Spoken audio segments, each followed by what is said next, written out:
encuentro desparejo y no voy por la vereda, uso ya no más era. Aquí es una novela extensa, creo que es divertida, escrita en primera persona y juego con una crítica ácida al hombre moderno, al hombre que está imbuido de una soledad y que se agarra a cualquier casualidad de la vida para superar ese aburrimiento y esa monotonía que está inmerso.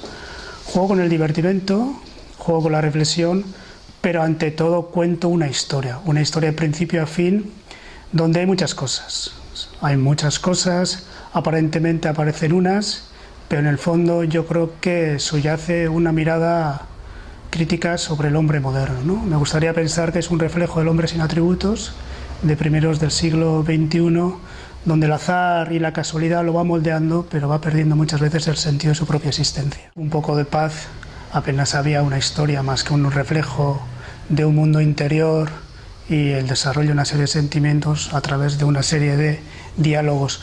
Pero en Tangoman es todo lo contrario. En esta he querido cambiar de registro y cuento una historia demoledora, una historia excesiva, ¿no? Es una historia donde una persona gris, un oficinista de mediana edad, sin ningún tipo de éxito en el amor, descubre un don que le hace incidir y profundizar en las relaciones amorosas y sexuales con las mujeres a las que hasta ese momento parecían inalcanzables. Entonces no solo cuento una historia, sino cuento muchas historias dentro de una gran historia que es Tangoman. Pero es verdad que cada vez hay autores que están muy involucrados con su propia verdad y con su propia contemporaneidad.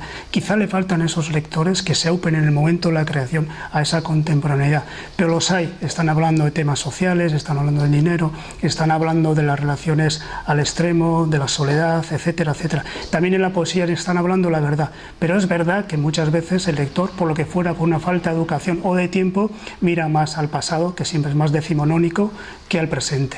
Pero todo es cuestión de trabajar y de difundir la obra para que ese presente también tenga sus lectores y para que ese presente también sea reflejo de lo que se está viviendo en la historia, en la sociedad, en la economía, en las relaciones personales. El público es la motivación, el lector es la motivación, y yo veo que hay muchos autores que les falta motivación porque precisamente lo han dejado todo en manos del texto. Bien, es verdad que todo parte del texto, como he dicho yo, y todo parte de la creación, de la escritura, pero el escritor se tiene que mover, sobre todo en estos tiempos donde los editores están muy limitados, las librerías están en entredicho, el formato papel del libro está en entredicho, etcétera, etcétera. Asistimos a una sociedad muy de transformación y en ese sentido el autor también se tiene que transformar. Y además esto conviene que se lo pueda escuchar un autor joven, que es inevitable que lo pueda escuchar, pero también un autor mayor, un autor maduro, porque en ese camino, en esa trayectoria, en esa transformación va a encontrar una motivación diferente a lo que está haciendo ahora.